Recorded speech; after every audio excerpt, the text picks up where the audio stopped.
Imagine this: the desert night is cool, and the Nile glimmers beneath a canopy of stars. You hear the hush of the river against its banks, the whisper of reeds, the distant cry of an ibis lifting into the sky. Torches flicker along the walls of temples where incense curls upward like prayers written in smoke. In the shadows, statues of gods gleam with gold, their forms not only human but animal, falcon eyes watching, lion jaws frozen mid-roar, the sleek curve of a cat resting in stone. To walk through ancient Egypt is to walk in a world where every creature carries a secret, where every feather, paw, and scale is a doorway into the divine. Imagine standing before a temple where hundreds of cats lounge in the glow of oil lamps, their eyes catching the light like green fire. Imagine the sound of baboons shrieking at dawn, arms raised in what the Egyptians swore was worship of the rising sun. Imagine gazing into the black waters of the Nile and knowing crocodiles wait just beneath, embodiments of gods as feared as they were revered. This was not superstition. This was a universe where animals were not merely companions or nuisances, but living vessels of the sacred. The cat was not just a hunter of mice, it was Bastet's breath upon the earth. The bull was not merely muscle and horn, it was Ta himself, striding alive among men. Tonight, we will walk together through that sacred kingdom of creatures, across temple floors and through sunlit courtyards, into crypts where mummified animals rest as carefully as kings. We will listen for the beating wings of falcons, the low rumble of lions in forgotten deserts, the endless rolling of the scarab's ball beneath the blazing sun. So, take a step closer. The Nile is waiting. Shall we cross into the world where animals were gods? Beneath the same starlit Egyptian sky, we continue along the Nile, its dark waters moving as though stirred by unseen hands of the gods. The river's scent lingers in the air, silt, papyrus, and something older, something eternal. Ahead, the torchlight of another temple begins to glow, and with every step closer, the sound grows louder. A strange sound, both familiar and uncanny. Not chanting, not music, but a chorus of soft trills, hisses, and low purrs. We are walking into the domain of Bastet. Picture it: tall columns rise, painted with lotus blossoms, their shafts glowing faintly in torchlight.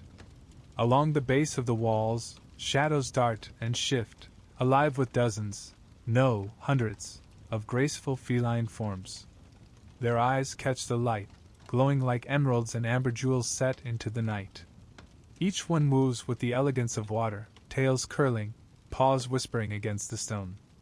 The people of Egypt never saw cats as simple animals. To them, each feline was a spark of divine presence, the living breath of the goddess herself. And the goddess, Bastet, she waits here. Imagine her image towering above you, painted on the temple wall, carved in polished alabaster, or standing tall in bronze. Sometimes she appears with a woman's body and the sleek, triangular head of a cat. At other times, she is the lioness, fierce and unyielding, her eyes sharpened to blazing wrath. Bastet was not one thing only. She was tenderness and fury, hearth and battlefield, mother and protector.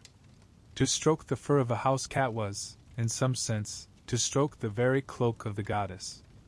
You can almost hear the hush of worshippers who have entered before us. Pilgrims from every corner of the two lands bring offerings. Flowers woven into garlands, small bowls of milk, amulets shaped like cats carved in faience. Some carry living cats, treasured companions, to be presented before Bastet's altar. Others clutch their cats close, knowing to harm such a creature would bring not only shame but divine punishment. To kill a cat, even by accident, was said to invite death. Her children were so sacred that households went into mourning when one died, shaving their eyebrows in grief, a silent mark worn openly upon the face. Step closer, and notice how the temple itself is alive with them. Cats lounge upon the steps of the shrine, curl at the feet of the priests, weave between the ankles of pilgrims. The glow of oil lamps flickers across fur, white, tawny, striped, black as obsidian. The Egyptians did not need to tame them. The cats seemed to belong here, as though they too were priests, guardians of the sacred space. Now, lean into the silence for a moment. Listen. Somewhere, you hear the faint sound of a harp, a soft accompaniment to the choral voices of women. The hymn is for Bastet, Lady of Perfume, Mistress of Joy, she who protects the home. Her power was not distant and abstract. It was close, intimate. She was the warmth of a mother rocking her child, the fierce hiss of a guardian cat defending her litter, the laughter of festivals in her honor. Ah yes, the festivals.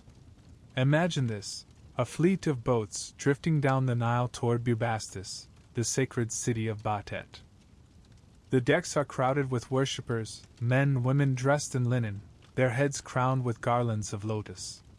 Music swells from drums and flutes, mingling with the clatter of sistrums, the sacred rattle associated with the goddess. And all around, the air is thick with the scent of wine. Her festivals were not solemn affairs. They were joyous, wild, and filled with celebration. Ancient writers described them as the most exuberant gatherings of the Egyptian year. Laughter echoed across the river, mingling with the mews of countless cats carried along in honor of their goddess. But Bastet was not only the goddess of joy. She was protector of the hearth. In Egyptian homes, cats kept watch over granaries and kitchens, driving away the ever-hungry mice and rats that could destroy a family's food supply. Their usefulness made them beloved, but their divine aura made them untouchable. Small collars of bronze, sometimes even gold, were placed upon them.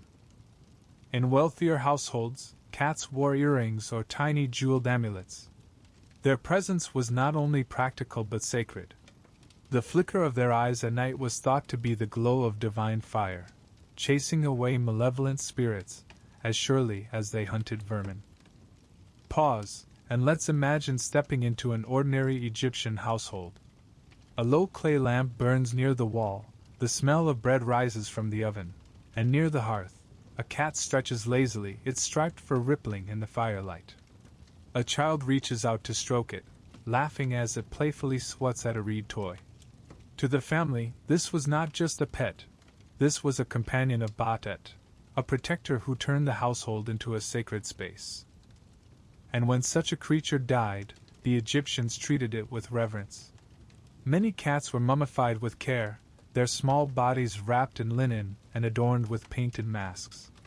Their burial places became vast necropolises, thousands upon thousands of feline mummies resting in eternal silence. In these dark tombs, priests offered prayers, incense, and milk, ensuring that Bastet's children carried the essence of divine protection into the afterlife. Archaeologists today uncover these cat necropolises and find not just bones but whole worlds of devotion, proof of a bond that blurred the line between human, animal, and God. Do you feel it? The quiet awe of a people who saw in every flick of a tail, every unblinking gaze, the reflection of the eternal? Cats were not domesticated in Egypt in the sense we think of today. They were not owned. They were revered, honored, invited to share in the warmth of homes and temples alike. Their independence was part of their sanctity. They chose to stay, and in that choice lay their divine nature. Imagine now walking out of the temple, the sound of purring still echoing faintly in your ears. The night air is cooler, carrying the scent of lotus and incense. Cats follow us even here, winding between our legs, their eyes flashing like lanterns in the dark. They are everywhere, guardians of grain, companions of households, embodiments of the goddess who stands between joy and wrath. And yet, the journey does not end here. For beyond the soft purr of Bastet's children lies another bird-like cry in the distance, carried across the Nile marshes. The curved silhouette of wings passes across the moon. It is the ibis, long-beaked, elegant, and silent as it glides to rest among the reeds. Another sacred creature, another god's living form. Shall we follow its flight, and see where the wisdom of Thoth will take us? The cats linger behind us like shadows, their glowing eyes watching as we step once more toward the river. The air shifts. The night breeze carries with it the rustle of reeds, the faint splash of wings. The Nile reflects the moon like a mirror, silver rippling across its surface. And then there, a cry. Harsh, long, and otherworldly. Not the low purr of Bastet's children, but the sharp, curved voice of a bird whose shape seems written in hieroglyphs themselves. You look up, and across the marshes you see them. Long-legged, long-necked, beaks curved like sickles. They move with slow, deliberate grace, the ibis, stepping carefully as though each motion were part of a ritual. Their feathers gleam white under the moonlight, while the tips of their wings shine like ink spilled across parchment. It is as if the birds have dipped themselves in the writing of the gods. The Egyptians believed that these birds were not merely creatures of the marsh. They were the earthly form of Thoth, the god of wisdom, writing, magic, and the balance of truth. To the Egyptians, words were not just sounds. They were power, living forces that could heal, curse, or summon the dead. And who better to be their guardian than a bird whose beak resembled the reed pens used to carve hieroglyphs into stone? Imagine stepping into the temple of Thoth in Hermopolis. The walls are lined with inscriptions, thousands upon thousands of hieroglyphs, carved so carefully that each line feels alive, as though the ibis itself had dipped its beak into ink and traced them. The smell of burning incense fills the air, heavy and sweet. All priests chant invocations to the god who gave writing to humankind. And look, at the heart of the temple, there is a sacred pool. Still water glimmers like polished obsidian, and around its edge walk ibises, moving in slow circles. The priests feed them carefully, offering bread, fish, and small pieces of meat. These are not ordinary animals. Each one is a vessel of the divine. When an ibis dips its beak into the water, the ripples shimmer, as though words themselves are being written across the surface. Pause for a moment. Picture the priests of Thoth preparing ink. They grind soot with gum and water, then dip their reeds into the black liquid. Every stroke on papyrus is a sacred act. To write the name of a god was to summon his presence. To write the spells of the Book of the Dead was to guide souls through the trials of the afterlife. And over all of it, the ibis hovered, not just in body, but in spirit. Egyptians believed that without Thoth, there would be no order, no language, no memory. He was the one who measured time, who recorded the deeds of gods and men, who stood beside Osiris in the Hall of Judgment and tallied the fates of souls. And so, the ibis was honored in life and in death. Vast catacombs beneath the sands of Saqqara and Tuna el-Gebel are filled with the mummified bodies of ibises. Imagine walking through those tunnels, walls pressing close, the flicker of oil lamps illuminating row after row of clay jars, each one holding a carefully wrapped bird. Hundreds of thousands of them, layer upon layer, an ocean of devotion sealed beneath the earth. Archaeologists who uncovered these catacombs found not just the bodies of birds, but small inscribed prayers, pleas for wisdom, requests for healing, hopes written down and buried alongside the sacred creatures, as though each ibis carried a message into eternity. Now think of this: why the ibis? Why not some grander bird, the eagle, the vulture, the hawk? Perhaps it was because the ibis, unlike other birds of prey, did not soar above in violence. Instead, it lingered at the edge of water, calm, patient, precise. Egyptians admired this balance, this careful rhythm of motion. To them, it mirrored the balance of Ma'at, the cosmic order that Thoth guarded with his wisdom. And the connection ran deeper still. The ibis, with its long beak, was believed to hold magical associations with the crescent moon. Thoth himself was often called the moon god, the counterweight to Ra, the sun. In the heavens, he marked the passage of time, counted the days, measured the cycles. On earth, the bird who mirrored the crescent in its form became his reflection. Imagine standing in an open courtyard at night, torches sputtering in the wind. A priest raises his arms to the moon, chanting to Thoth, while behind him, ibises cry from the reeds, their voices harsh yet strangely melodic. To the people gathered there, these were not cries of birds but the very utterances of wisdom. The god was speaking through them, reminding humankind of the thin line between chaos and order, between silence and the word. There is a story, whispered in Egyptian myth, of how Thoth brought writing to humankind. Some said he invented it himself, scratching the first symbols into clay. Others said he drew them from the speech of the gods, capturing divine sound in visible form. But not all welcomed this gift. Some feared that writing would weaken memory, that humans would forget how to hold knowledge in their minds if they placed it onto papyrus. And yet the gift endured, for writing became not just a tool but a pathway, a way to fix prayers, to bind spells, to keep alive the names of the dead. Without writing, Egyptians believed, a soul might vanish. With it, eternity was possible. And so, when the ibis walked, its steps seemed like punctuation. When it dipped its beak into the Nile, it was as if words were being written into the water. When it spread its wings, it mirrored the scrolls that carried spells of protection. Every movement was language, every breath was magic. Look closer now at the offerings left at the feet of those statues. Small bronze ibis figurines, carved with delicate detail. Amulets in the shape of birds, worn around the necks of scribes to ensure their words carried weight. Children brought prayers for knowledge. Judges came to ask for guidance. Kings themselves offered gifts, hoping the god of wisdom would favor their decrees.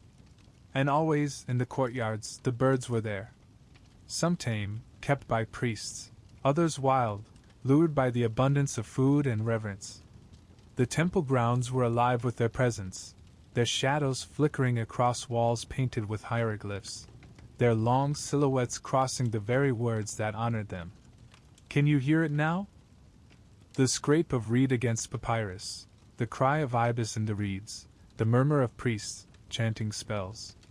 All merge into one sound, the voice of Thoth, the god who bridges silence and speech, man and divine, life and the eternal. And as the ibis takes flight, its wings beating against the night air, you feel the world shift once more. For high above, a new shadow circles, sharper, swifter, the curve of a predator slicing through the sky.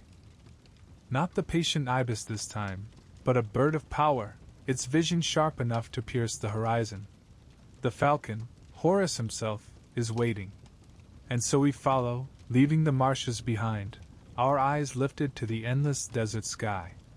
The ibis drifts back into the marshes, its curved beak catching the last shimmer of moonlight on the Nile. The reeds whisper as if they are closing behind us, sealing that world of stillness and wisdom, and already the night air changes. It grows sharper, filled not with the soft cry of marsh birds but with something higher, keener, electrified with speed. A shadow arcs across the desert stars, and the silence of the land below is split by a piercing cry. Look up. There it is, the falcon. Its wings cut the air with authority, swift and sure, each stroke carrying it higher and higher until it hovers above the earth like a sentinel. To the Egyptians, this was no ordinary bird of prey. This was Horus, the sky god, the protector of kings, the all-seeing eye that watched over the land. The falcon's very flight mirrored divine kingship, rising above the desert, surveying all, untouchable yet always present. Imagine standing in the golden light of dawn on the Giza Plateau.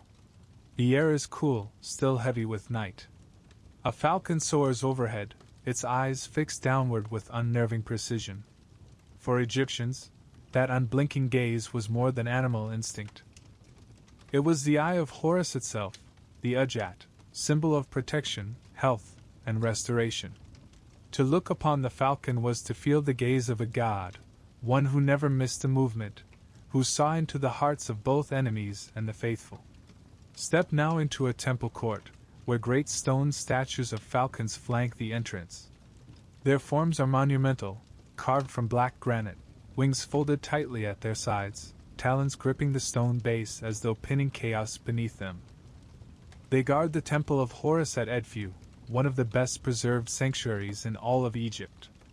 Even today, standing before them, you feel their power, silent, watchful, eternal. To pass between them was to step not only into sacred space, but under the watch of the falcon's unblinking eye. And within the myths, Horus was not just a falcon, but the very sky itself. His eyes were the sun and the moon, his wings stretched across the heavens, his body the dome that sheltered the world. When he battled his uncle Set, the god of chaos who murdered his father Osiris, it was his falcon form that gave him strength. Swift, ruthless, striking from above with the force of divine vengeance. In those struggles, one of Horus's eyes was torn away, only to be restored by Thoth, the ibis god of wisdom. That restored eye became the Ujjat, the eye of Horus, a symbol so powerful that it was carved onto amulets, painted on coffins, etched into the very wood of ships to ensure safe passage across the seas. Picture a scribe bending over papyrus, carefully inking the shape of the eye, the stylized falcon's eye with its curved markings, each line holding meaning. It was mathematics as much as magic. The fractions that made up the parts of the eye added together to form a whole, symbolizing completeness, restoration, healing. Every stroke of the pen was both calculation and prayer, both knowledge and faith. But the falcon was more than a symbol of healing. It was kingship embodied. From the earliest dynasties, pharaohs were called the living Horus. Their names were inscribed within the Sarek, a palace facade crowned with the falcon's figure. To be king of Egypt was not merely to rule men, it was to be Horus walking upon the earth. Each time the falcon circled above the desert, Egyptians saw it as confirmation. The god himself soared over the two lands, ensuring order and balance. Now imagine a coronation. The new pharaoh stands before the gathered priests, his brow adorned with the double crown of Upper and Lower Egypt. Behind him rises a towering falcon standard, its wings outstretched in eternal vigilance. The chants rise, incense burns, and the air shimmers with heat. In this moment, the man becomes more than human. He becomes the falcon, Horus reborn, protector of Ma'at, the order of the cosmos. But falcons were not only sacred in myth, they lived alongside the people. High cliffs along the Nile became their hunting grounds, their shrieks echoing over the water as they dove for prey. Egyptians marveled at their sight, eyes so sharp they seemed to pierce the horizon. To them, this was divine vision, far surpassing human sight. The falcon saw what was hidden, knew what was concealed. It was no wonder, then, that Egyptians placed images of falcons over tombs, believing that in death, too, the god would watch and guide the soul safely through the trials of the afterlife. And here, in the tombs, the eye of Horus appears everywhere. Painted across sarcophagi, carved into amulets placed upon the chest of the deceased, inscribed into the very stone walls of burial chambers. Its presence promised protection from evil spirits, ensured wholeness of the body, and guided the Ka, the life force, into the eternal fields of reeds. Even sailors carved the eye onto the prows of their ships, believing the falcon's vision would guard them across treacherous waters. Pause now. Imagine standing at the edge of the desert, the horizon burning red with sunset. A falcon wheels above, its cry piercing the air. Its shadow cuts across the sand like an omen, like a blessing. You feel what the Egyptians felt, a shiver of awe, a recognition that this was no mere bird. In its flight was the memory of Osiris's vengeance, the protection of kings, the gaze of eternity. And yet, even as the falcon's cry fades into the dusk, the desert offers another sound. Deep, resonant, heavier than any wing beat. A rumble like the earth itself shifting. For not all sacred animals flew in the sky. Some walked with weight, with thunder in their hooves, chosen as living gods among men. Ahead lies Memphis, the great city of Ptah, and there waits the Apis bull, massive, adorned, revered as the living flesh of creation itself. The falcon's cry fades, carried away by the desert wind, but the memory of its gaze lingers, sharp, unyielding, eternal.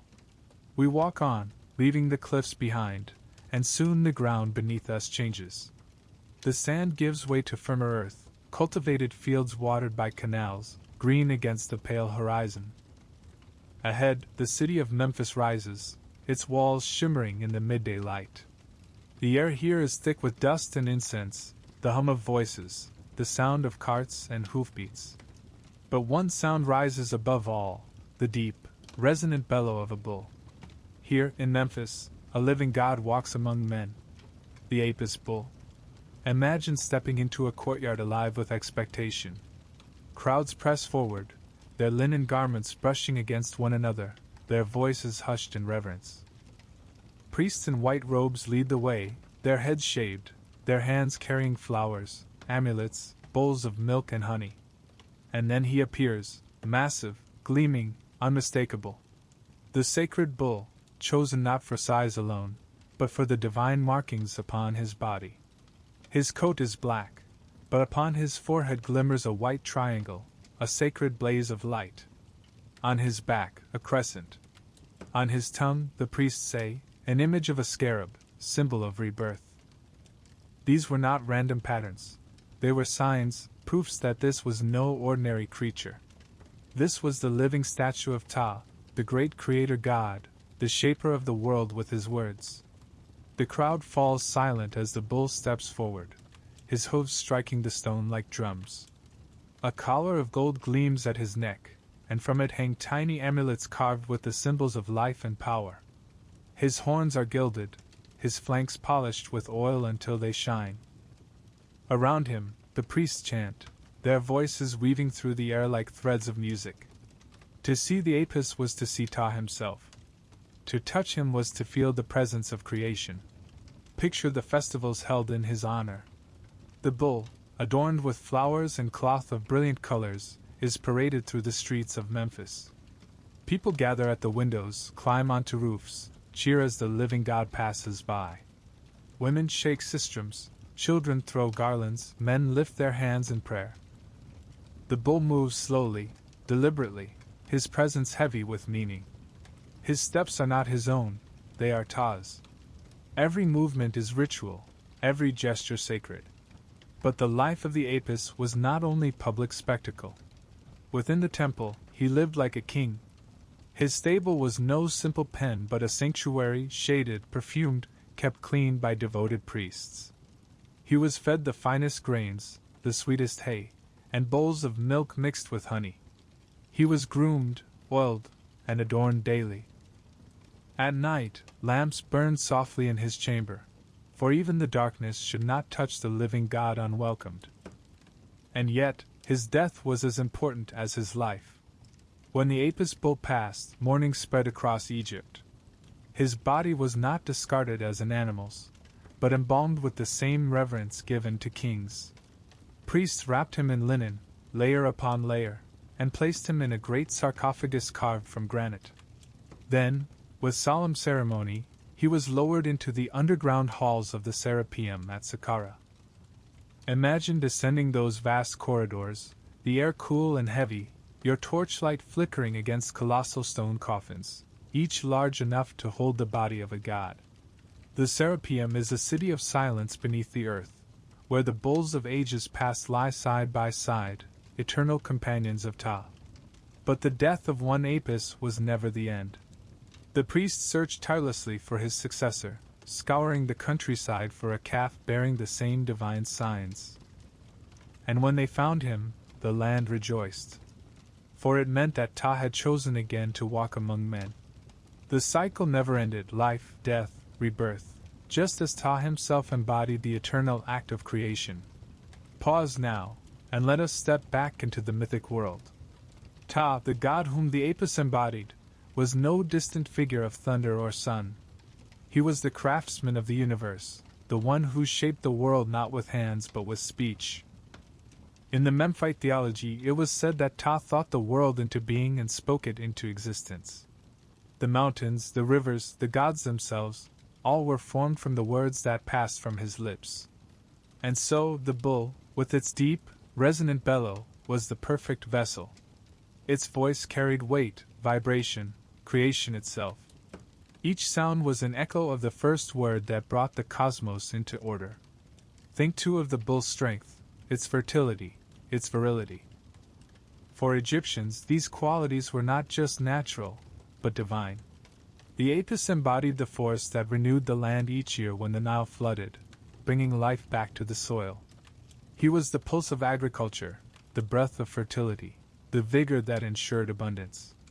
Farmers prayed to him as much as kings did, for without his favor the fields might lie barren, the cattle fail to calve, the cycle of life falter. Even in later centuries, when Greek rulers came to Egypt, the cult of Apis endured. They built vast temples for him, blending Greek and Egyptian worship, calling him Serapis, uniting him with Hades and Zeus.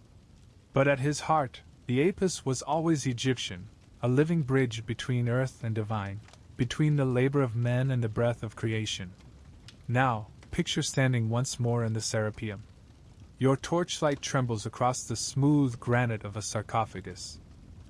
Its lid weighs dozens of tons, yet inside lies only silence, the silence of a god who has returned to Ta.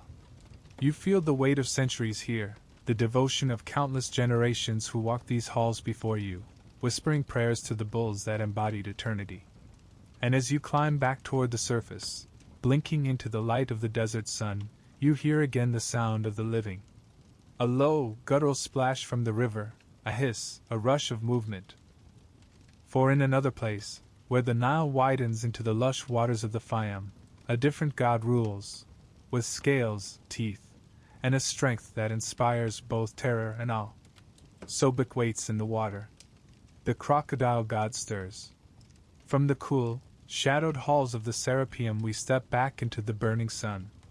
The desert heat presses down, dry and relentless, but soon the sound of rushing water draws us onward. The Nile, that endless artery of life, gleams before us again, wide and strong. Yet here the river is different. It does not glide gently past temple walls or meander through cultivated fields. Here, in the Fayum oasis, the Nile broadens into a great expanse of shimmering lakes and marshland, thick with reeds, alive with birds. The air is damp, heavy, buzzing with insects.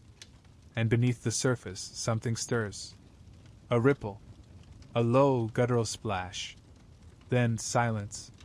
You wait, holding your breath, and suddenly it rises. A snout, armored scales, yellow eyes that seem as old as the river itself. A crocodile. Its body heaves out of the water, gleaming with wet, ridged plates, its tail sweeping the shallows. Its jaw opens wide, teeth white and terrible, and the sound that emerges is less a growl than a roar, echoing across the reeds. This is no ordinary beast. To the Egyptians this was Sobek. Sobek, the crocodile god, lord of the waters, master of strength and fertility. In him was the dual nature of the Nile itself, both giver of life and bringer of death. The river could nourish the fields with its floods, but it could also drown, devour, and sweep away. And what better creature to embody that paradox than the crocodile, patient, silent, lurking, then erupting with sudden, unstoppable violence? Imagine walking into a temple dedicated to Sobek. The air is heavy with incense, the walls painted with images of crocodiles, their jaws wide, their bodies gliding through blue-green water. Priests in linen robes move carefully around pools built within the sanctuary, pools that house living crocodiles adorned with golden earrings and jeweled collars.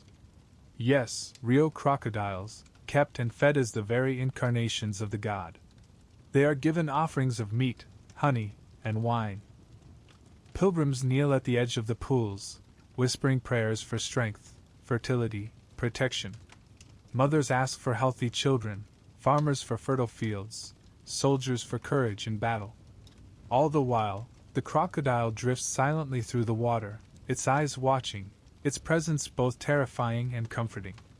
Herodotus, the Greek traveler, wrote of these sacred crocodiles, describing how they were tamed, how priests would even place jewels in their ears. They were not feared in these temples. They were honored, stroked, treated as gods in living flesh. When one of these sacred beasts died, it was embalmed with the greatest care, wrapped in linen, and buried in special necropolises. Even today, archaeologists uncover the mummified remains of crocodiles, their teeth still sharp, their bodies preserved as offerings to Sobek. Some are small hatchlings, wrapped together in bundles, offerings of devotion. Others are enormous, over 15 feet long, their bodies carefully packed with resin and linen, laid to rest in stone coffins. To the Egyptians, their very preservation was proof of Sobek's enduring presence. But Sobek's power went beyond the temple pools. He was believed to control the Nile's floods, the very rhythm of Egyptian life. Each year, when the river swelled and spilled across the fields, it was Sobek's will. His anger might bring too much water, drowning crops, sweeping away homes. His mercy brought the perfect flood, the rich black silt that ensured abundance. To worship Sobek was to honor the balance between danger and prosperity, between destruction and renewal. His image was fierce.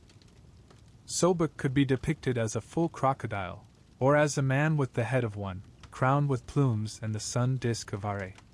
Sometimes he carried an ankh, symbol of life, for even in his ferocity he was giver as well as taker. He was a soldier's god, fierce in battle, his jaws snapping through enemies.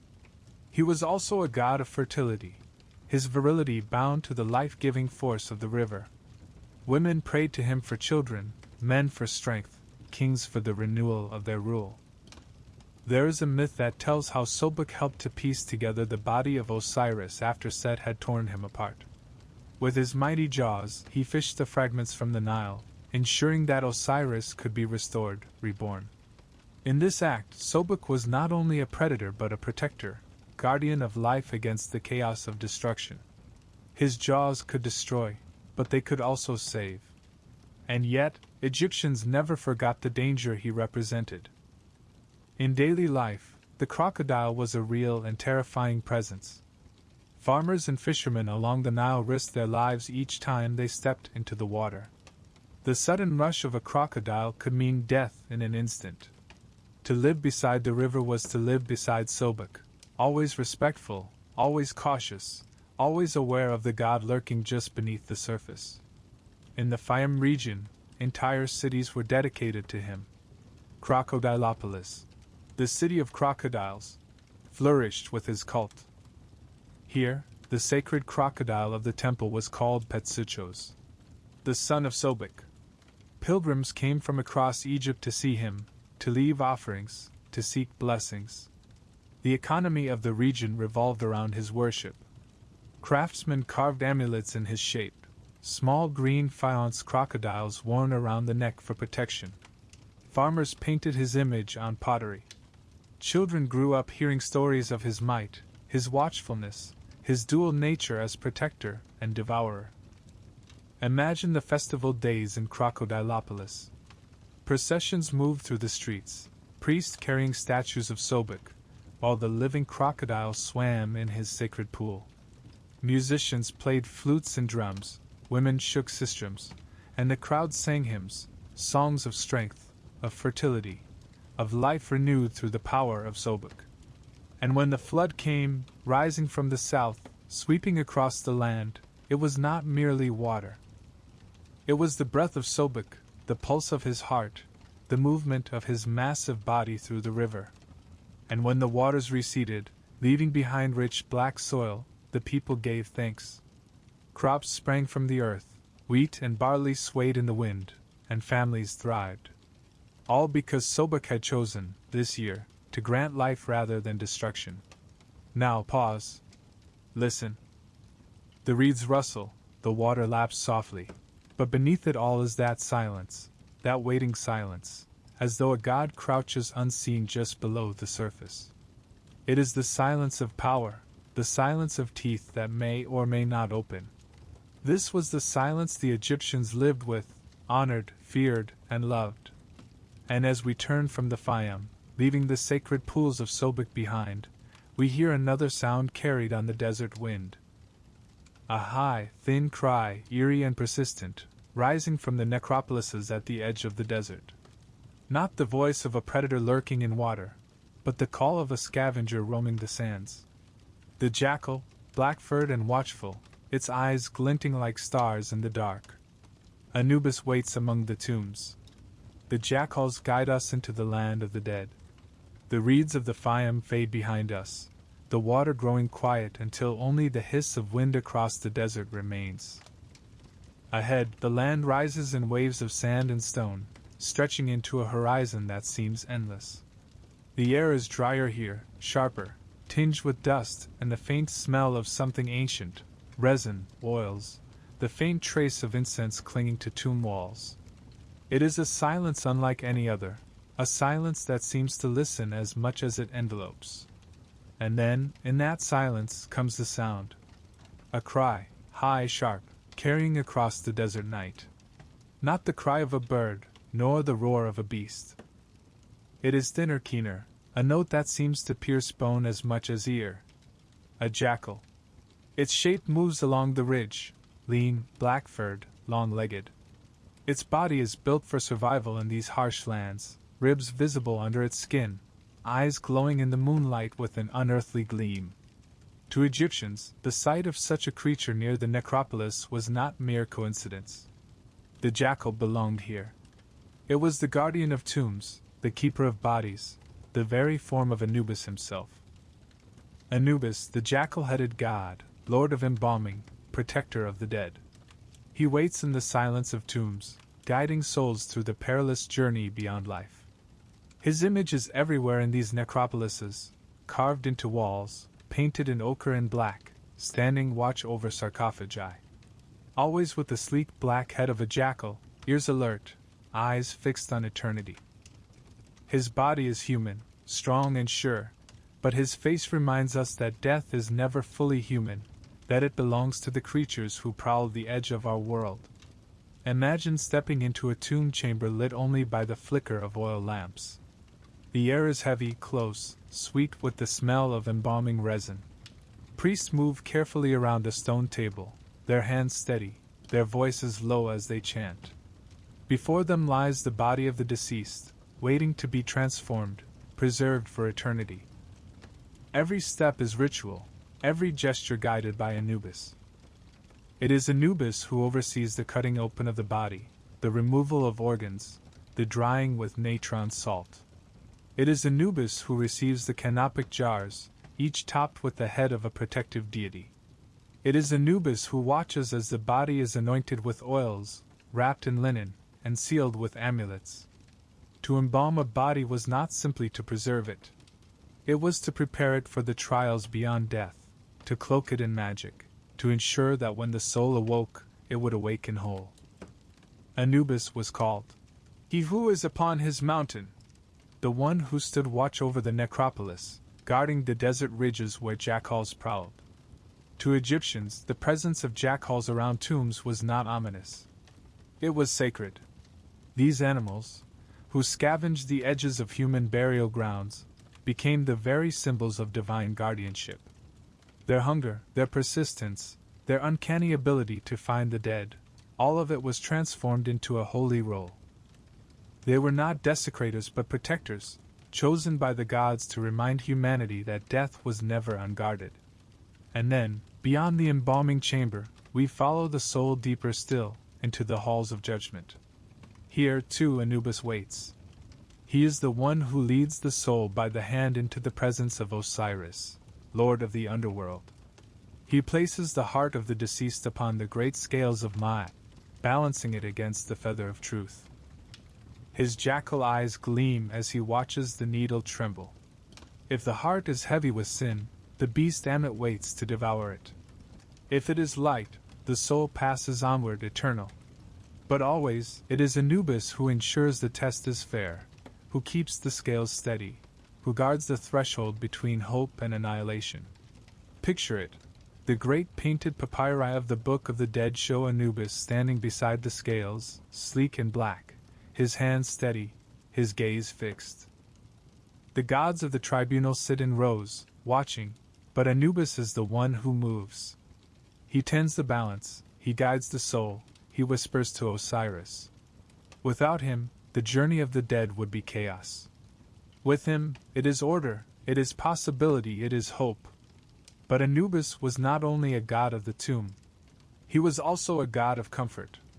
Families prayed to him when they buried their loved ones, asking him to watch over them, to guard their bodies from decay, to lead their souls safely onward. Small amulets of black stone, carved in the shape of jackals, were placed upon the dead or worn by the living as protection. In household shrines, figures of jackals crouched upon altars, their eyes painted gold to gleam like eternal fire.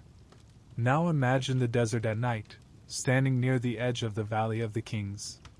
The stars burn cold above, the wind moves through the cliffs with a low, mournful sound, and from the shadows comes the flicker of movement. A jackal passes silently, its paws soundless on the sand. To us, it is an animal. To them, it was a messenger. The line between jackal and Anubis was thin, almost non-existent. In that moment, the Egyptian would have whispered a prayer, not driven it away. The jackal was a reminder that even here, in the land of the dead, there was guidance, there was guardianship. Pause here, and think of the paradox. The jackal, a scavenger, a creature that fed on corpses, became the very symbol of protection of those corpses. Egypt did not shy from contradiction. It embraced it, transformed it. The very act of feeding upon the dead became inverted into an act of guarding them. Death itself was not the end, but a passage, and even its terrors could become protectors if honored rightly. Archaeologists today uncover mummified jackals, carefully preserved, wrapped in linen like kings. Temples dedicated to Anubis reveal statues of the god reclining as a jackal upon a shrine, ears alert, eyes forever open. In tombs, he appears painted upon walls, his black form standing out against gold, guiding, protecting, reminding the soul that it was not alone.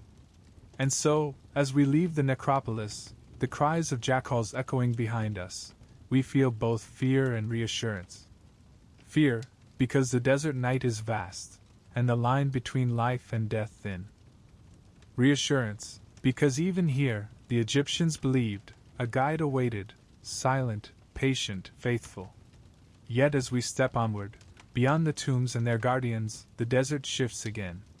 The silence grows heavier, but now it is pierced by something deeper. A roar. Low, thunderous, resonant. A sound of power, of raw force, rolling across the sands like fire itself. The lioness waits. Sekhmet rises. The jackals slip back into the shadows of the necropolis, their cries fading into the cold silence of the cliffs. For a moment, the desert holds its breath. Then, from far across the sands comes a sound that is heavier, deeper, more resonant than the sharp yelp of scavengers. It rolls across the land like thunder, like the low growl of the earth itself waking. A roar. Your heart clenches as it echoes again, louder this time, a shudder of sound that seems to shake the very air. The jackals are guardians, but this is power itself. Step with me now, past the tombs, past the broken stone, and into the open desert where heat burns by day and the horizon ripples like fire. Here, in the imagination of Egypt, the lion roams. To Egyptians, the lion was not simply an animal of flesh and blood. It was a force, a living embodiment of strength, wrath, and royal authority. Though lions were rare along the Nile Valley, driven to the fringes of the desert and the southern lands, their presence was known, their roars carried on the night winds. They haunted the wilderness, fierce and untouchable. And in that untamed ferocity, the Egyptians saw the face of the gods. Sekhmet.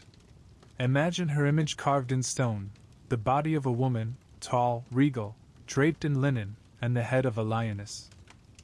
Her eyes blaze with inlaid gold, her mouth fixed in a snarl that reveals both beauty and danger. On her brow, the sun disk of Ra, for she was his daughter, his weapon, his fury made flesh. She was called She Who Is Powerful, and her name carried weight enough to still a crowd. Sekhmet was not gentle. She was plague, war, fire, the scorching desert wind that burned crops to dust, the consuming wrath of the sun at its zenith. There is a story, old and fierce, of how Ra once grew weary of humankind's defiance. He sent his eye, which was Sekhmet, down to earth to punish them. She came in the form of a lioness, and the slaughter was terrible. Fields ran red, and her fury seemed endless. Only by trickery did the gods restrain her. They poured red-dyed beer across the land, and when Sekhmet drank it, she grew drunk, calmed, and fell asleep. When she awoke, her rage was soothed, and humankind spared. But the memory of that fury lingered. From then on, to honor Sekhmet was to acknowledge the thin line between protection and destruction. Walk with me now into a temple devoted to her. Columns rise like forests of stone, each carved with the image of the lion-headed goddess. Statues line the halls, hundreds of them, each slightly different, but all with the same blazing face of the lioness. Archaeologists have uncovered such halls, rows upon rows of Sekhmet statues, their dark granite forms standing silent but radiating menace. Imagine walking between them, their golden eyes catching the flicker of torchlight, their mouths frozen mid-roar. It is like walking through a pride of lions, each waiting to strike. And yet Sekhmet was not only a goddess of destruction. She was also a healer. Strange, isn't it? The same lioness who brought plague was invoked to cure it. Her priests were skilled in medicine, in the mixing of herbs, in the recitation of spells that called upon her power to drive illness away. She was dual in nature, the roaring lioness who tore through battlefields, and the tender protector who guarded health when properly appeased. It was said that the very breath of her priests carried her power, that their words could heal bones, close wounds soothe fevers. To the pharaohs, Sekhmet's image was more than divine. It was political. She was the protector of kings, the embodiment of royal might. On temple walls, she is shown standing beside the pharaoh, her claws gripping enemies, her jaws tearing through foreign foes. In this role, she was not only divine wrath but the very proof of a king's legitimacy. If the lioness stood beside him, then his rule was secure, his enemies doomed. Pause now, and picture the desert itself. By day, the sun blazes mercilessly, stripping the land of moisture, pressing down like a furnace. That was Sekhmet's heat, the burning eye of the sun. By night, the stars blaze cold, and lions prowl the edges of human settlements, their roars echoing across the sands. That too was Sekhmet, both the heat that scorches and the roar that terrifies. Living in Egypt was living under her gaze. To survive was to respect her. But the lion was not only Sekhmet. It was also associated with other deities, with Mahis, the lion-headed son of Sekhmet, a god of war and protection, with Tefnut, goddess of moisture, who sometimes appeared as a lioness. The lion was a family of symbols, a pride of divinities, each carrying some aspect of its strength. And always, beneath them all, was the recognition that lions stood apart from other creatures. Cats might dwell in homes and temples, falcons might soar above kings, but lions belonged to the edge of the world, where order frayed into wilderness. And so, amulets of lions were carried by soldiers into battle.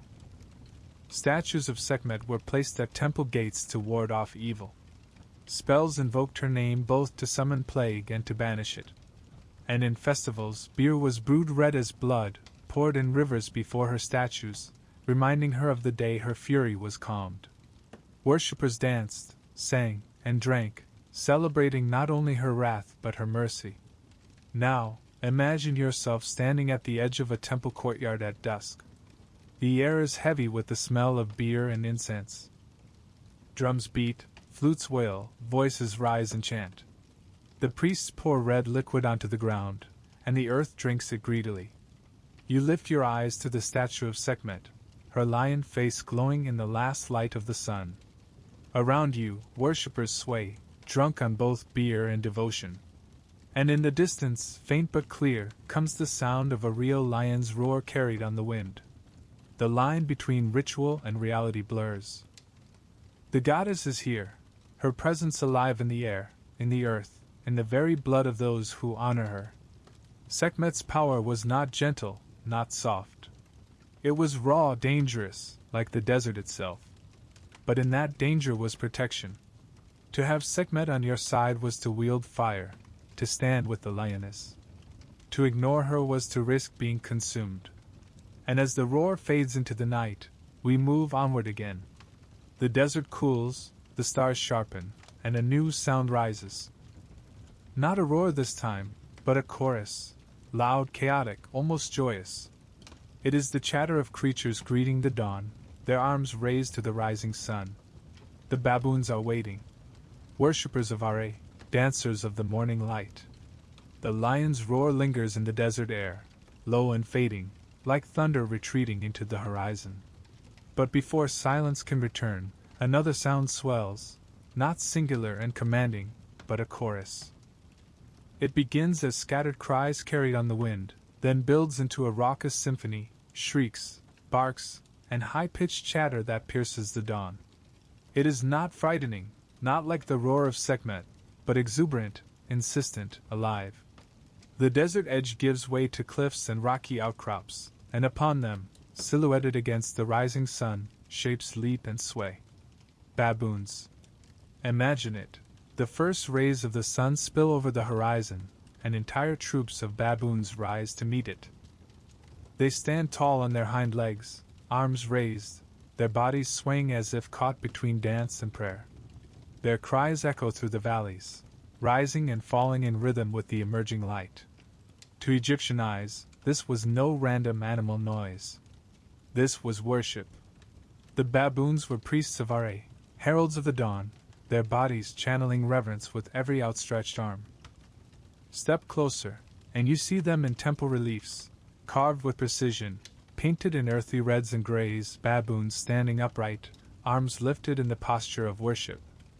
Sometimes they hold small round objects, symbols of the sun, their eyes wide with awe.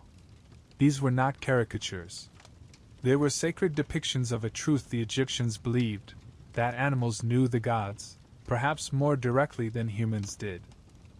And none more so than baboons, who greeted the sun as faithfully as any priest in a temple.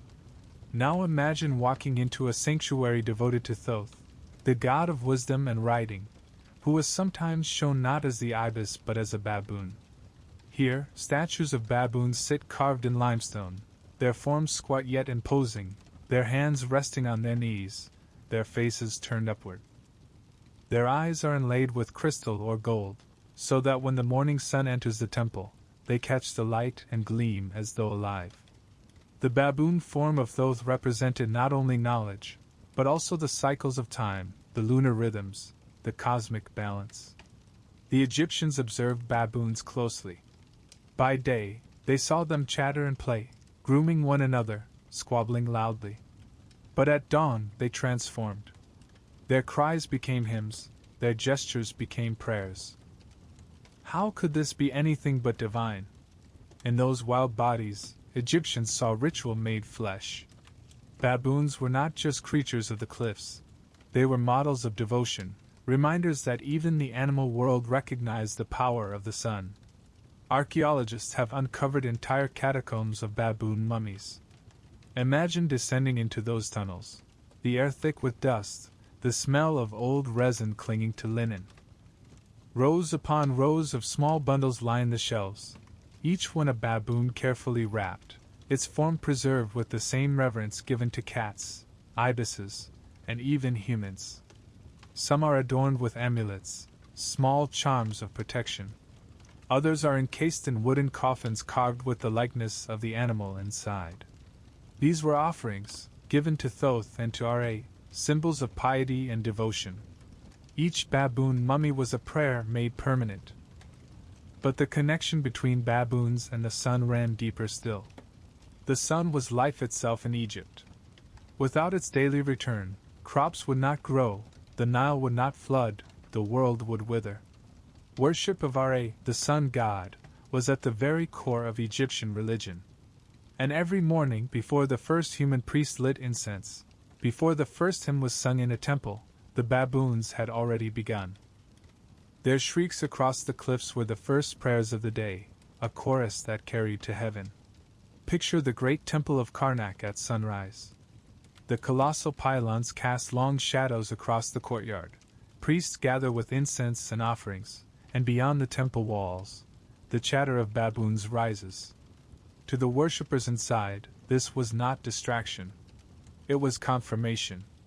The animals themselves were praising Ra, joining in the liturgy of creation.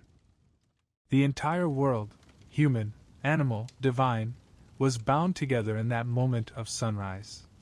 And yet, the baboon was not only a symbol of worship. It was also a guardian.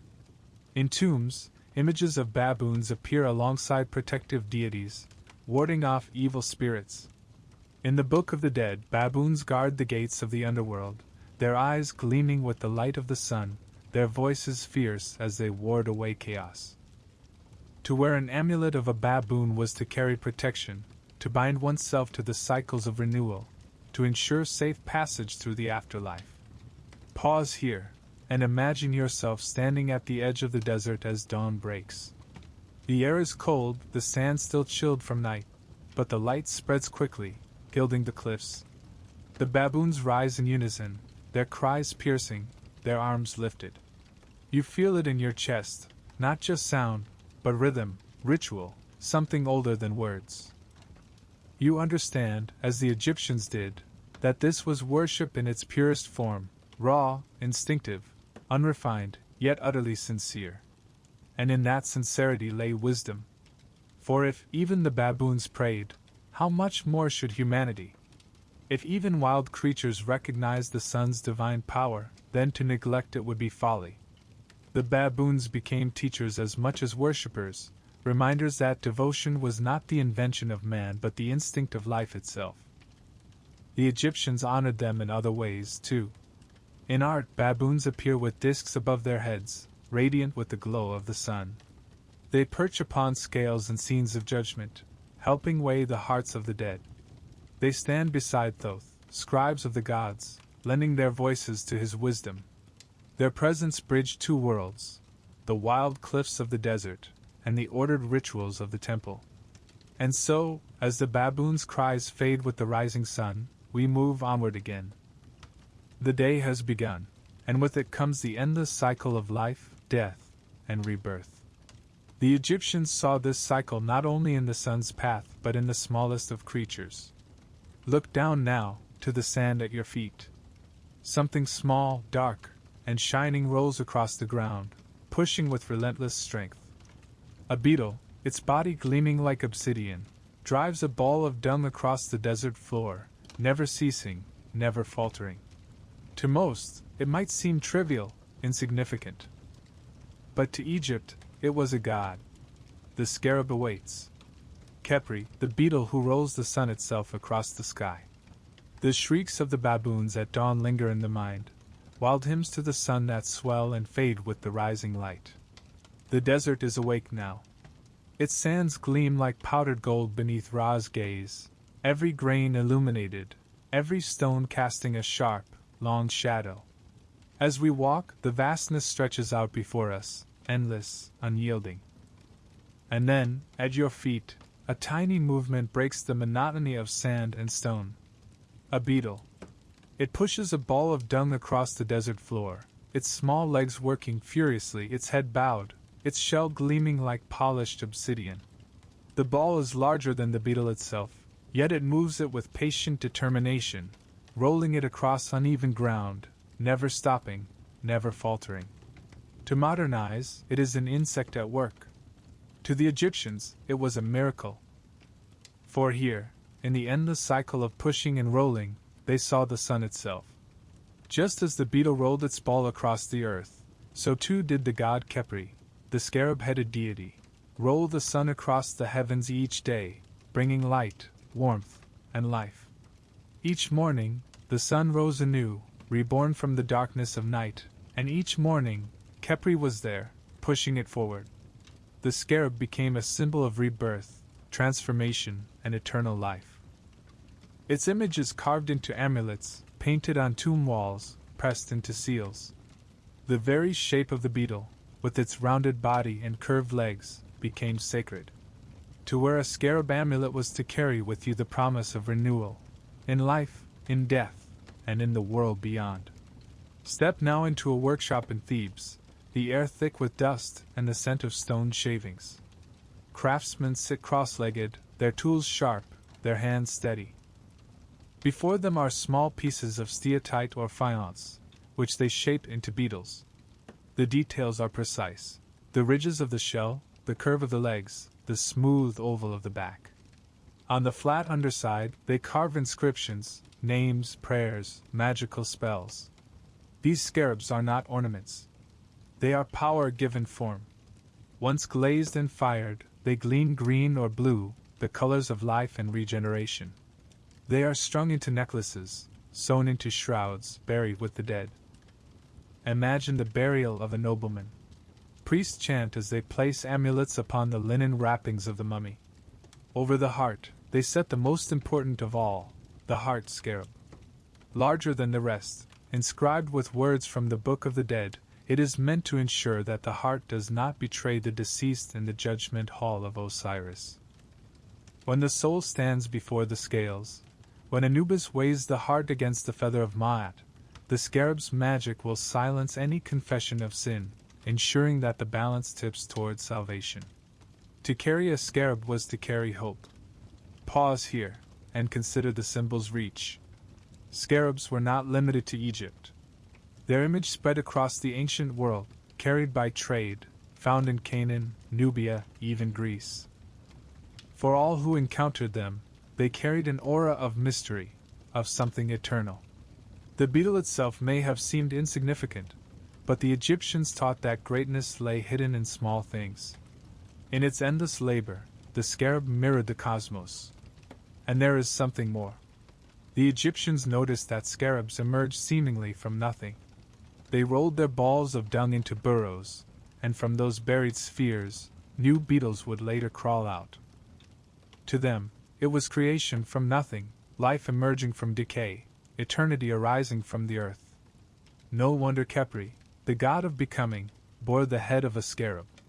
He was not the finished form, not the distant sun god Ra in his full strength, but the dawn, the becoming, the rebirth. Each sunrise was his work, each renewal his gift. In tomb paintings, scarabs soar with wings of gold and lapis, lifting the sun disk into the sky. In papyri, they are drawn above the heads of the dead, carrying them toward rebirth. In jewelry, they are worn close to the skin, pressed against the pulse, constant reminders that life cycles endlessly, that death is not an end but a passage. Now picture standing in the Valley of the Kings at sunrise. The cliffs glow red, the air is cool, the sand still holding the night's chill. From the east, the first rim of the sun appears, slow, inevitable, unstoppable. You imagine Khepri there, vast and unseen, pushing the blazing orb with the patience of a beetle rolling its ball. And you understand, as the Egyptians did, that this act is eternal. The sun has risen countless times, and it will rise countless times again. Each dawn is proof of renewal, each dawn a scarab's triumph. But scarabs were not only about cosmic cycles. They were also about personal transformation. A man could be reborn not only after death but within life, through knowledge, through devotion, through the favor of the gods. The scarab symbolized that potential, that every person could change, could shed their old skin and rise anew. Just as the beetle emerged from its buried ball, so too could the human soul emerge from hardship, from sin, from mortality itself. Archaeologists today uncover scarabs in vast numbers, from the smallest amulets to massive heart scarabs of stone and precious metals. Each carries inscriptions, names of kings, prayers for protection, dedications of love. Some were given as gifts, tokens of affection that carry not only sentiment but divine blessing. Others were stamped with official seals, the authority of the state pressed into clay with the image of rebirth itself. Even in administration, the scarab carried weight. To press its form onto a document was to bind it with divine renewal. Think too of the winged scarab, carved in gold and lapis lazuli, placed upon the chest of Tutankhamun. Its wings spread wide, its sun disk radiant. It was not just ornament but theology in form. It proclaimed that the young king, though dead, would rise again, reborn in the cycle of the sun. His tomb was filled with scarabs, small, large, inscribed, jeweled, each one a voice speaking the same truth: death is not final. And so, as we leave the beetle rolling its ball across the sand, we feel its lesson settle into us. Persistence, renewal, eternity, all in the form of a small, unyielding creature. The Egyptians saw the universe in its shell, the sun in its labor, and their own rebirth in its mystery. The desert stretches onward, and the Nile glimmers once more in the distance. We follow it, the air heavy now with a different scent: water, fish, the faint tang of salt and life. For not all creatures of Egypt walked or flew. Some swam, darting through the currents, sacred and forbidden alike. The river ripples, and scales flash beneath the surface. The fish are waiting. The scarab rolls on, vanishing into the sand, its lesson of persistence and renewal carried with it. We follow the Nile once more, its glittering water stretching like a silver thread through the desert. The sun climbs higher now, and the river's surface ripples with light. Papyrus stalks sway at the edges, their green heads brushing against one another in the breeze. And just beneath the water's skin, the world shifts. A shimmer. A flick of scales. The Nile is alive with fish. They dart in schools, flashing like molten silver, their bodies twisting in perfect unison. Some leap above the surface, breaking it with a splash before vanishing again into the depths. Others linger near the banks, shadows moving just below the reeds. For the Egyptians, these creatures were not simply food, nor were they mere inhabitants of the river. They were layered with meaning, sacred to some gods, forbidden to certain worshippers, symbols of abundance and chaos alike. Imagine standing at a temple pool, the air heavy with incense. The water is still, dark, reflecting the painted walls around it. Within, fish glide silently, their scales glowing faintly in the lamplight. They are not eaten, not touched, for they are sacred, kept as offerings to the goddess Neith, or Hathor, or other deities who took their form. These temple pools were living sanctuaries, places where fish were more than creatures. They were vessels of the divine. One fish above all held symbolic power, the tilapia. Egyptians called it the spawner, for it carried its young in its mouth, releasing them into the water when they were ready to swim free. This strange and wondrous habit became a sign of regeneration, of protective motherhood, of life's endless cycles. Images of tilapia appear in tombs, painted in bright colors, swimming among lotus and reeds. In the hand of a goddess, the fish was not a mere animal but an emblem of rebirth, of nourishment, of protection. To place it in a tomb painting was to wish for eternal renewal in the fields of the afterlife. But not all fish were embraced. Some species were taboo, forbidden to eat in certain regions or by certain priesthoods. The Oxyrhynchus fish, for example, carried dark associations. Myths told how it devoured a fragment of Osiris's body after Set had torn him apart. For this, it was condemned, made a symbol of chaos and impurity. In the town of Oxyrhynchus, however, it was honored, even worshipped, proof that the same creature could hold different meanings depending on where one stood. This paradox, sacred and forbidden, divine and polluted, was at the heart of Egypt's relationship with fish. To eat one species was to take in divine power, to become nourished by the gods themselves.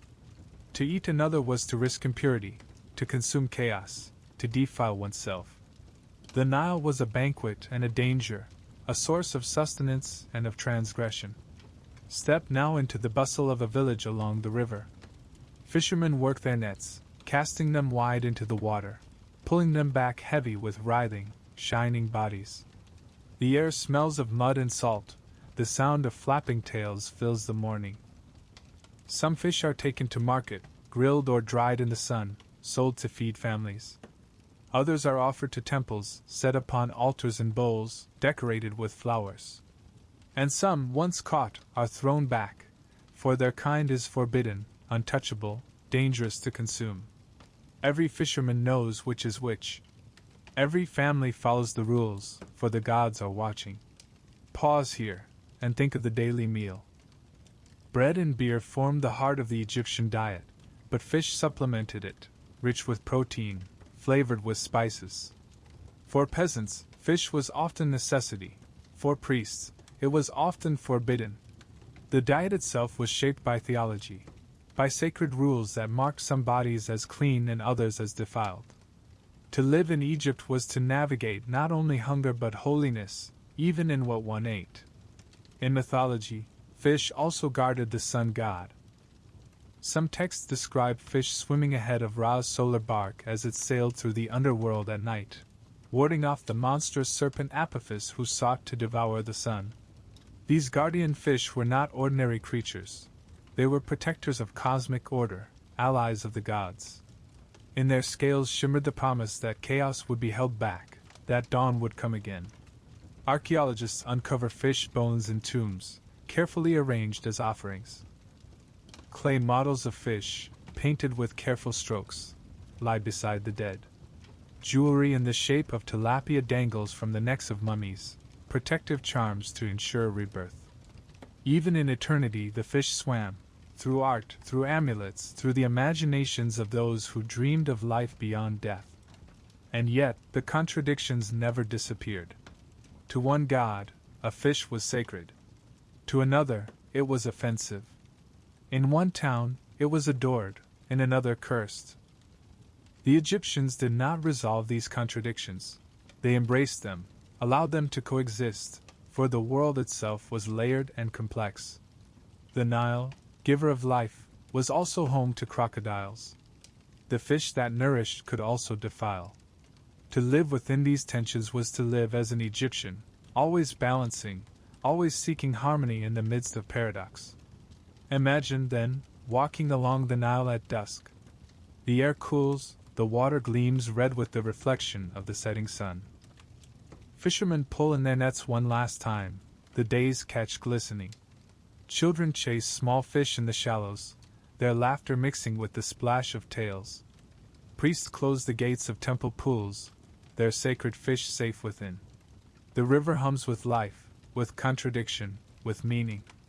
And as the sun dips below the horizon, a new sound rises. Not the splash of fish this time, but the honking of geese. Their wings beat heavy against the air, their cries filling the twilight. They descend upon the fields, settling among the reeds, their bodies fat and gleaming in the last light. The Egyptians watched them too, honored them, sacrificed them, feasted upon them. For the goose, like the fish, carried meaning far beyond itself.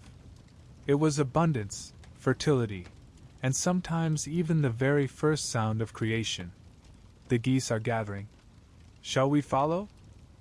The Nile darkens with twilight as the fishermen pack away their nets, the silver flash of fish fading into shadow beneath the water. The river hums with the memory of their movement, but now another sound begins to rise above it, louder, more insistent, a chorus that fills the evening sky. Honks, cackles, the heavy beat of wings. You look upward and see them, flocks of geese, silhouettes crossing the fading light, their cries echoing like trumpets announcing the night. They descend in waves, landing among the reeds and stubble fields, their webbed feet stirring the mud, their bodies settling with soft rustles. Their feathers glow bronze and white in the last rays of the sun. Some stretch their wings wide, others plunge their beaks into the soil, pulling at tender shoots. To the Egyptians, this was not simply nature. This was fertility itself arriving on wings. The goose held a special place in their world, a bird of abundance, a gift of the Nile's bounty, but also a symbol with roots deep in myth and creation. In the stories of Heliopolis, where the Ennead of gods first brought the cosmos into order, there was a primeval bird who laid the cosmic egg from which the sun god Ra was born. That bird, in some traditions, was the goose. Egyptians called it the great cackler, the divine goose whose cry broke the silence of chaos and began time itself. Imagine that, creation itself not as thunder, not as fire, but as the honk of a goose echoing across the first dawn. Step into the painted tombs of Saqqara or Midim, and you will see them. Geese rendered with astonishing detail, their feathers carefully shaded in red, brown, white, and gray, their bodies plump, their eyes sharp. The famous Midam geese, discovered in a tomb near the Pyramid of Sneferu, remain one of the masterpieces of Egyptian art. Even today, when you look upon them, you see not just birds but symbols of plenty, of the eternal cycles of food and fertility. These paintings were not decoration, they were prayers made visible, promises that the deceased would always enjoy abundance in the afterlife. In daily life, geese were everywhere. Herds of them waddled through courtyards, squawking and flapping, guarded by children with sticks. Farmers raised them in flocks, feeding them on grain, driving them to market. Their eggs were collected, their meat roasted, their feathers plucked for pillows and ornaments.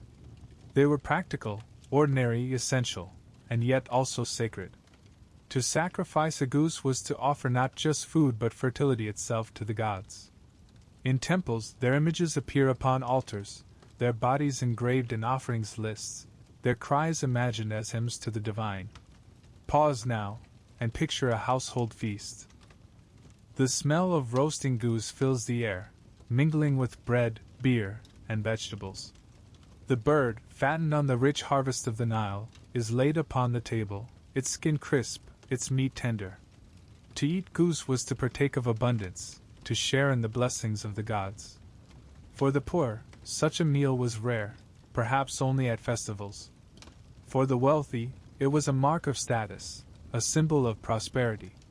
In either case, the goose was never just food. It was a sign that life continued, that fertility was present, that the household was secure. But the goose was not only a symbol of abundance. It was also a guardian. Geese are fierce when threatened, their cries loud, their wings powerful, their beaks sharp. Egyptians kept them as watch animals, their noise a living alarm against intruders. In this too, they embodied protection, fertility defended, abundance safeguarded.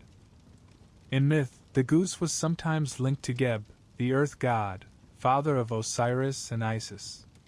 Geb himself was called the great cackler, for his laughter, like the cry of a goose, was said to shake the earth and bring forth life. To associate him with the bird was to bind fertility to the very soil, to root creation itself in laughter, in sound, in abundance. Archaeologists find goose bones in offering pits, goose figurines in tombs, goose amulets carved from faience and stone. Each one whispers of the bird's dual role, everyday and divine, common and cosmic. The goose was not exotic, not rare, but perhaps that was its strength. It was fertility made visible, abundance made ordinary, the promise that creation continued every day. Imagine now walking along the river bank at dawn. The geese stir in their flocks, rising with noisy clamor, their wings flashing as they lift into the sky.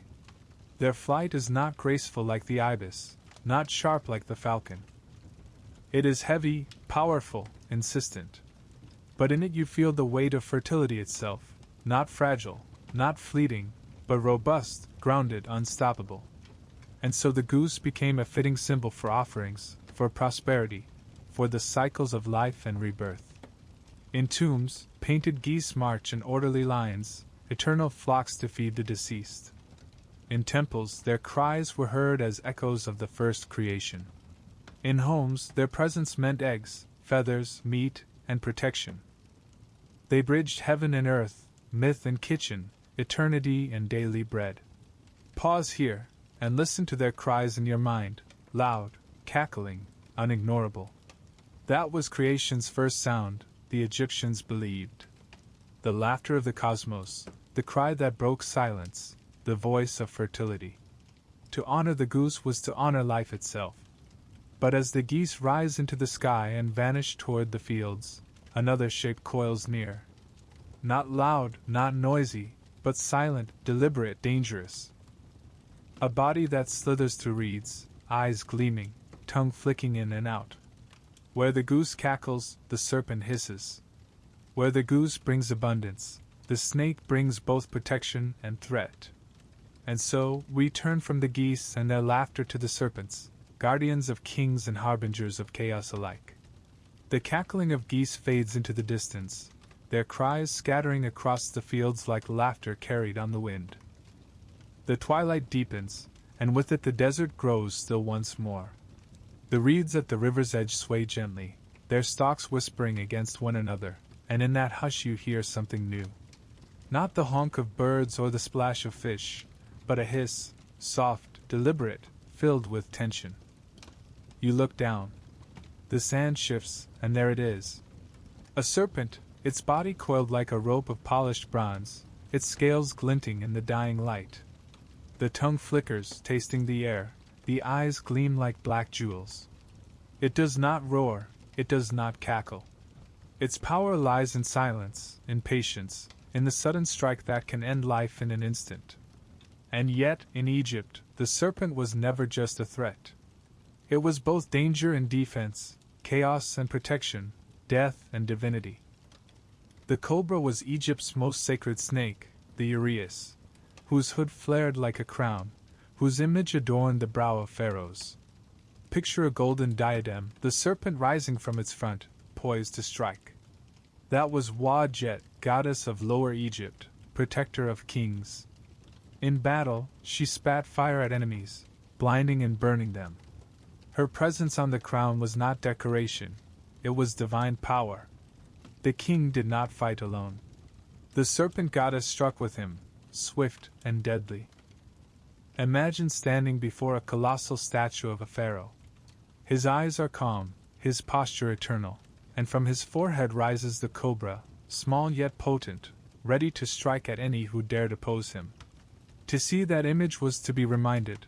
The king was untouchable, guarded by the serpent's venom, armed with fire itself. The uraeus was the visible mark of divine authority. But serpents were not only royal symbols. They inhabited myth in deeper ways, as forces of both order and chaos. Wadjet protected the land, yes, but beyond her lay Apophis, the great serpent of the underworld, enemy of Ra. Each night, as the sun god journeyed through the underworld in his solar bark, Apophis waited, vast and coiled, ready to devour the sun and plunge the world into eternal darkness. Imagine that battle, priests chanting spells, striking at effigies of snakes, burning them in ritual fire to aid Ra's struggle. For if Apophis triumphed, dawn would never come. The very cycle of life hung upon the defeat of the serpent. Pause here. Picture the tension in this symbol. The cobra on the crown was divine protection. The serpent in the underworld was cosmic chaos. Both were true. Egypt embraced this duality, understood that the same form could embody both guardian and enemy, blessing and curse. To live in this world was to live in balance with contradiction, forever negotiating between protection and peril. Serpents also slither through other myths. In the coffin texts and later the Book of the Dead, serpents appear as guardians of gates, fierce beings who must be named and appeased to pass safely. Their venom was both poison and cure. Priests recited spells to neutralize snake bites, invoking the power of Isis, who healed Horus after he was stung. In these spells, the serpent was both the wound and the medicine, the danger and the deliverance. In daily life, Egyptians encountered snakes often. The Nile Valley was home to cobras, vipers, and other venomous species. A bite could kill swiftly, and so fear was natural. But instead of shunning them entirely, Egyptians integrated them into their worldview, honored their power, sought to harness their venom rather than deny it. Snake-shaped amulets were worn for protection, their coiled bodies carved into faience and stone. To carry one was to believe that what could harm could also protect. Step into a temple library, the air cool and smelling of papyrus. Priests copy spells onto scrolls, their reed pens scratching softly. Among them are the Apophis books, rituals designed to aid Ra in his nightly battle. Each image of the serpent is pierced with knives, trampled under feet, bound in chains of ink. And yet, even here, Apophis is indispensable. Without him, there is no struggle, no renewal, no dawn. Chaos is the shadow that makes order visible. The serpent is enemy, yes, but also necessary. And so we return to Wadjet. In shrines across the delta, her image was painted bright green, her coils winding, her hood flaring. She was called the Flame, her power swift and consuming. Mothers prayed to her for protection of their children, farmers for the safety of their fields, kings for the defense of their rule. Her temples kept live cobras, honored with offerings, revered not as threats but as embodiments of her presence. Pause again, and imagine the crown of Egypt, the double crown of Upper and Lower Egypt. Upon it, the cobra of Wadjet rose alongside the vulture of Nekhbet, goddess of Upper Egypt. Together they formed the two ladies, protectors of the throne, guardians of the land.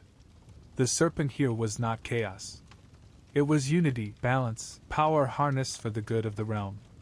Now picture a funeral procession, the air heavy with incense, the body wrapped in linen.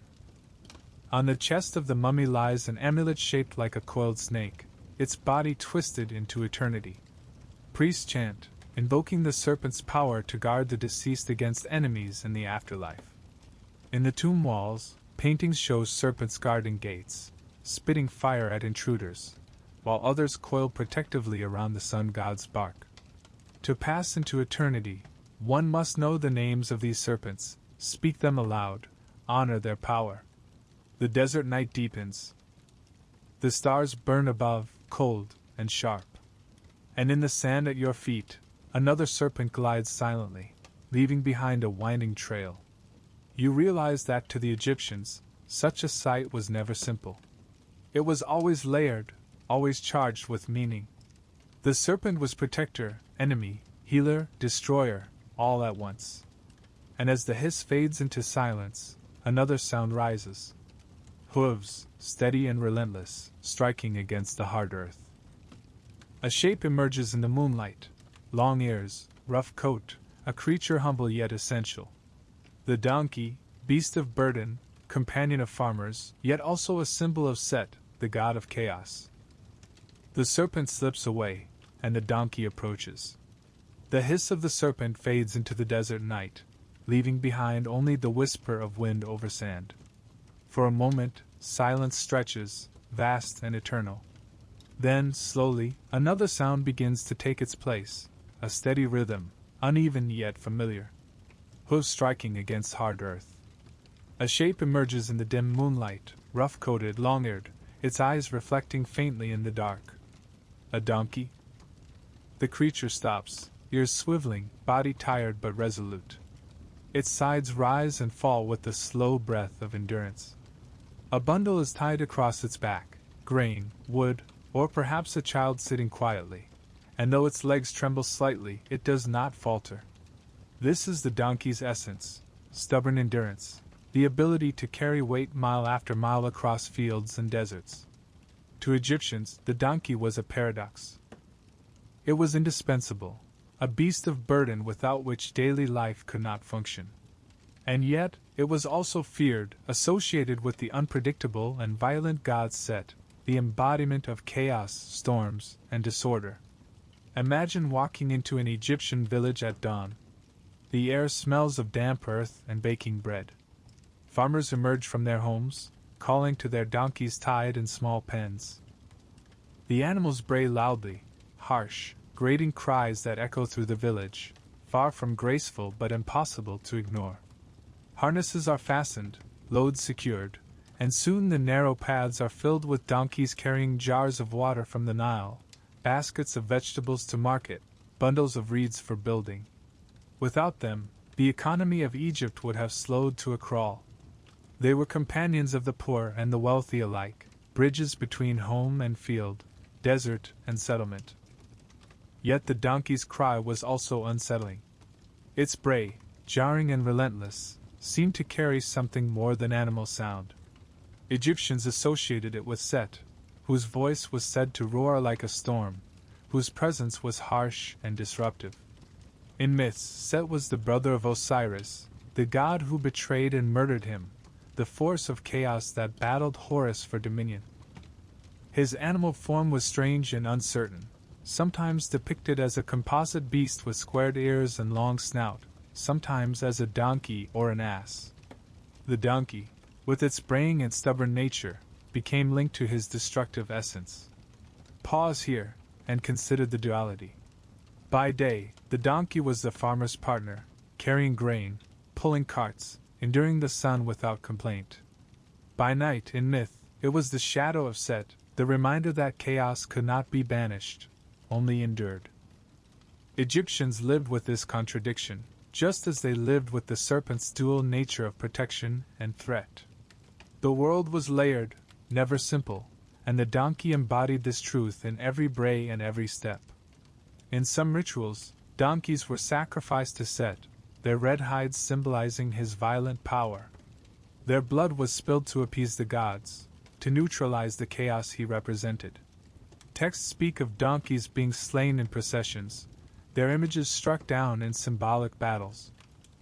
Yet at the same time, in daily life, the same animal was harnessed and loved, patted on the neck by children, trusted with precious loads. The sacred and the profane mingled in its hooves. Picture a caravan crossing the desert.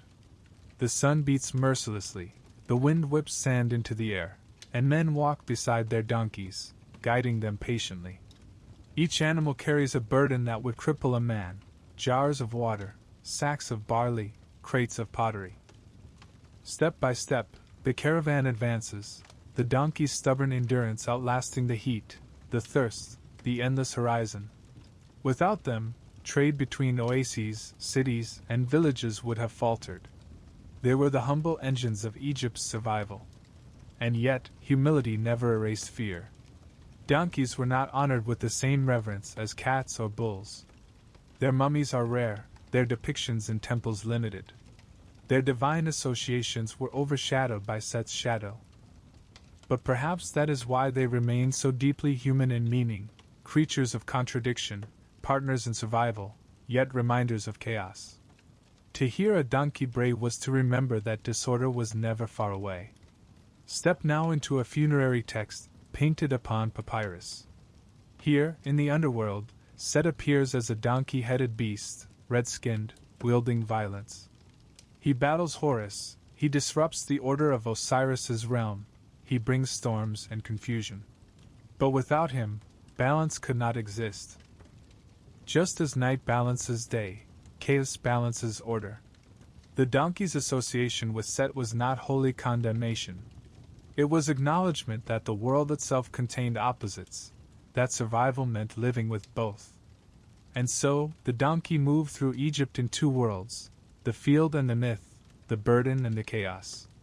In art, it pulls plows and carts.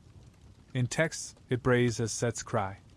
In life, it is indispensable. In ritual, it is feared. A contradiction made flesh, as all sacred animals were in some way. Pause here, and imagine a farmer at the end of the day.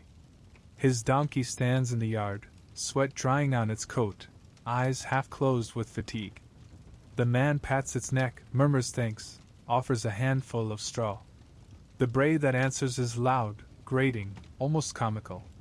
The farmer laughs, shaking his head, knowing tomorrow he will call on this same animal to carry his world once more. Practical and paradoxical, humble and chaotic, the donkey lives in both laughter and fear. The moon rises higher now, silver across the desert. The sound of hoofs fades, and in the silence that follows, another noise stirs. Not braying, not hissing, but a softer sound, barking, howling, the thump of tails against the ground. Shapes emerge from the darkness, familiar, loyal. Not the jackals of Anubis this time, but companions of the living, hunters, guardians, friends. The dogs of Egypt wait, their eyes bright in the moonlight, their bodies poised at the edge of shadow. The bray of the donkey fades into the night, rough and jarring, carried off by the desert wind until silence settles once more. For a long moment there is nothing but the hush of sand shifting under the moonlight. Then, from the distance, another sound stirs, softer at first, then clearer. A bark. Short, sharp, familiar. It is followed by another, and then a low, rising howl that seems to blend with the wind itself. Out of the darkness, shapes appear, lean and swift, their eyes gleaming amber in the firelight. Dogs. Unlike the jackals of Anubis, these are not spectral guardians of tombs, not prowlers of necropolises. These are companions of the living, hunters, herders, protectors of homes. Their tails wag as they approach, their ears perk forward at every sound. They trot close to their masters, pausing only to sniff the earth, to raise their heads at the scents carried on the breeze. In Egypt, dogs were not only animals of utility, they were companions of the heart.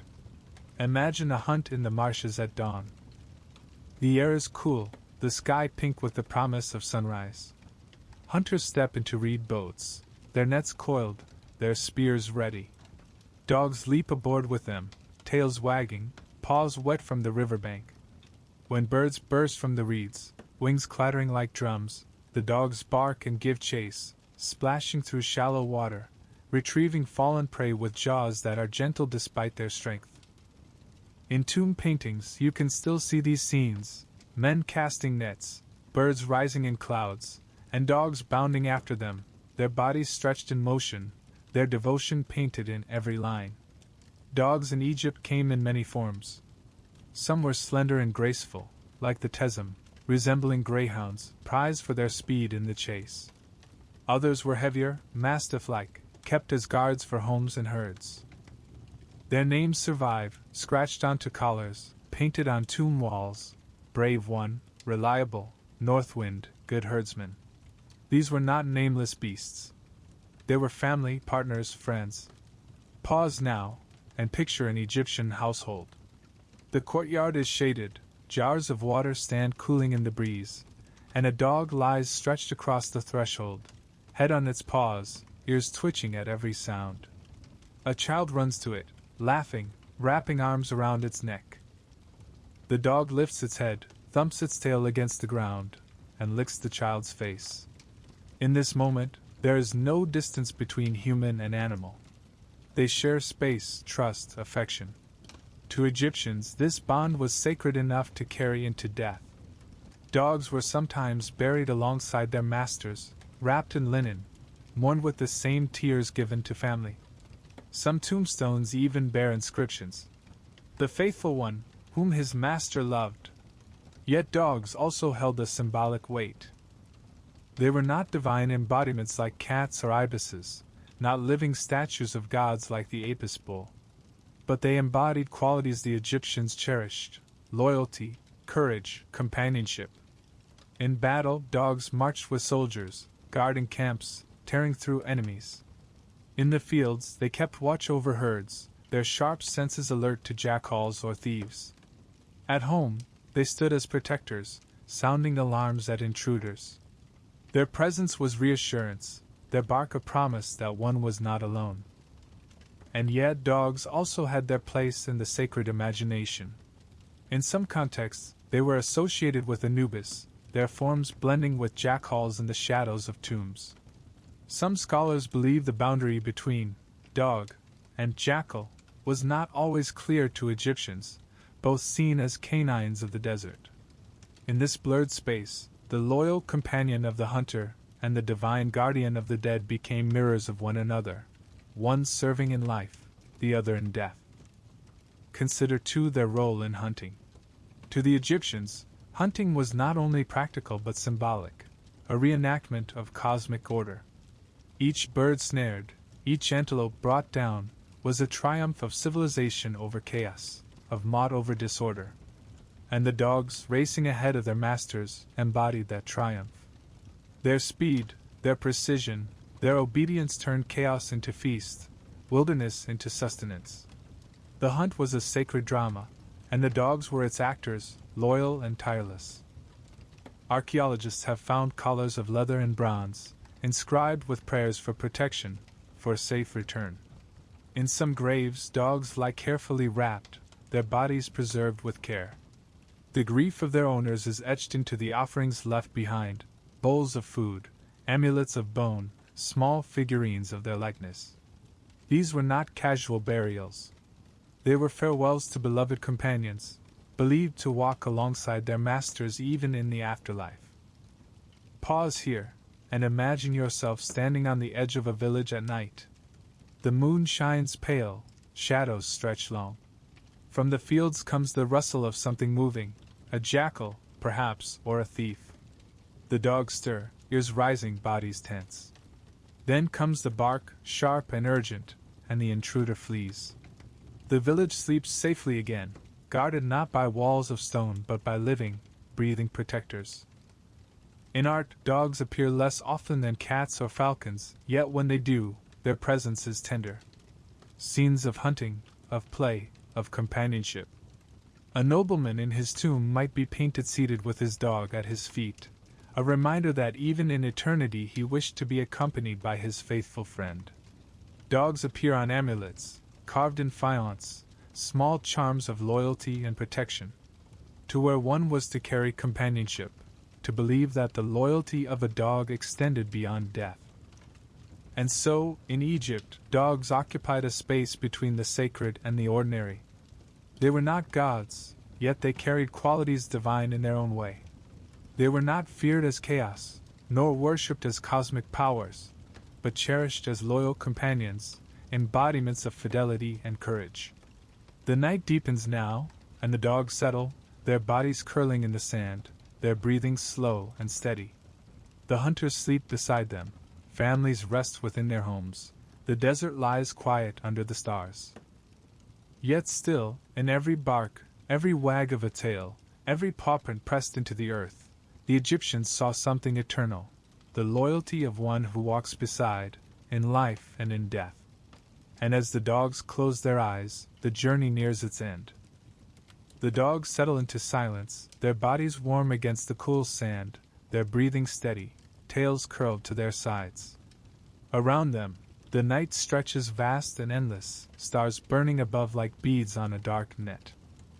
You feel the weight of all we have seen, cats glowing in temple light, ibises tracing wisdom into water, falcons soaring with the sun, bulls carrying creation in their heavy steps, crocodiles watching with ancient eyes, jackals prowling necropolises, lions roaring like fire, baboons singing to the dawn, scarabs rolling eternity across the sand, fish darting between sacred and forbidden, geese cackling with the laughter of creation, serpents hissing protection and threat, donkeys bearing burdens with stubborn chaos, and dogs guarding with loyalty until the very end.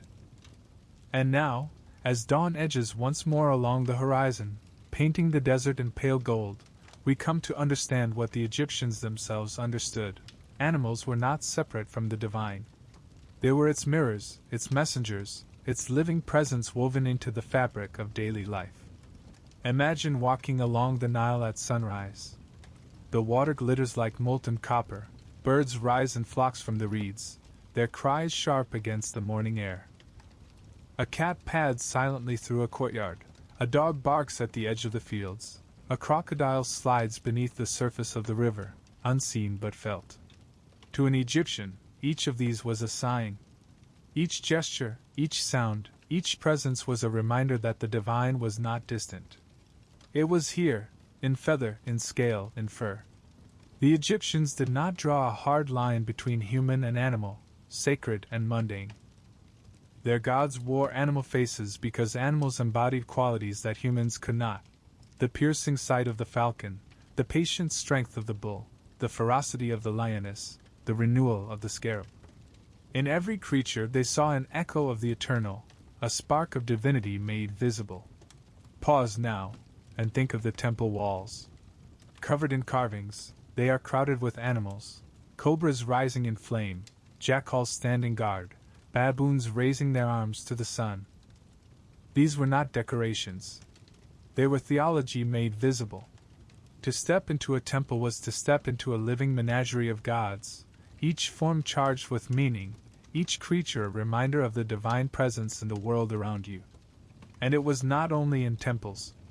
In homes, cats curled by the hearth as embodiments of Bastet, dogs guarded thresholds as loyal companions, donkeys carried burdens that sustained the household. In fields, geese fattened on grain, fish swam in irrigation canals, scarabs rolled tirelessly across the soil. Daily life itself was sacred, because daily life was filled with animals, and animals were filled with gods. The Egyptians lived in a world of layers, where each creature was more than itself. A falcon was not just a falcon, it was Horus in flight. A crocodile was not just a crocodile, it was Sobek lurking beneath the water. A scarab was not just an insect, it was Khepri pushing the sun across the sky. By seeing the divine in animals, Egyptians saw the divine everywhere. The world was not empty. It was alive, saturated with meaning. Even in death, animals walked beside them. Cats, dogs, ibises, crocodiles, all mummified, wrapped carefully in linen, buried with offerings and prayers. To preserve an animal was to preserve its divine essence, to ensure that the bond between human and God continued into eternity. The tombs of Egypt are filled not only with human mummies but with animal companions, reminders that the afterlife too was to be shared with creatures sacred and beloved. Think of it, a man might die, but his dog would lie wrapped beside him, ready to hunt with him again in the fields of reeds. A priest might be buried with a mummified ibis, its wisdom guiding him through judgment. A child might rest with a small cat, its eyes glowing in the dark, a comfort against fear. Eternity was not human alone. It was shared, enriched, protected by animals who walked between worlds. And so, the Egyptians gave us a vision of life where animals were not lesser, not merely useful or feared. They were bridges. They connected the fragile human to the vast divine. They carried prayers, embodied forces, taught lessons. They reminded the living of the cycles that ruled the world: death and rebirth, chaos and order, wrath and mercy. Pause again, and imagine the dawn chorus along the Nile. Baboons cry to the rising sun, geese cackle across the fields, dogs bark at the edge of the village, cats stretch and yawn in the warmth of the hearth. Falcons wheel high above, crocodiles lurk in silence, serpents slither unseen. The air is filled with voices, each one speaking its own language, each one carrying its own meaning. To the Egyptians, this was not noise. It was prayer. The whole world was singing, every creature a voice in the liturgy of creation. Perhaps that is why Egyptian religion endures in memory, because it reminds us that the sacred is not distant, not hidden in the heavens alone, but close, immediate, alive in every creature. To see a cat's glowing eyes, a falcon's sharp flight, a beetle's determined roll, was to glimpse eternity in motion. And now, as we stand at the close of this journey, the desert is still once more. The stars fade as the horizon brightens. The Nile flows, constant and eternal, reflecting the first light of day. You feel the weight of all the animals we have met, not as separate tales but as a single truth. The world is alive with meaning, and the divine walks beside us in feather, fur, and scale. So let the falcons cry, the lions roar, the baboons chatter, the cats purr, the dogs bark echo in your mind. Let the scarabs roll, the serpents hiss, the gooses cackle linger in your heart. These were not just sounds of Egypt.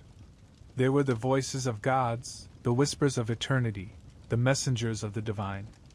And as the sun rises once more, you understand what the Egyptians understood. Through animals, the sacred could be seen, touched, heard, lived. They were not separate from us. They were companions on the path, guardians of thresholds, teachers of mysteries.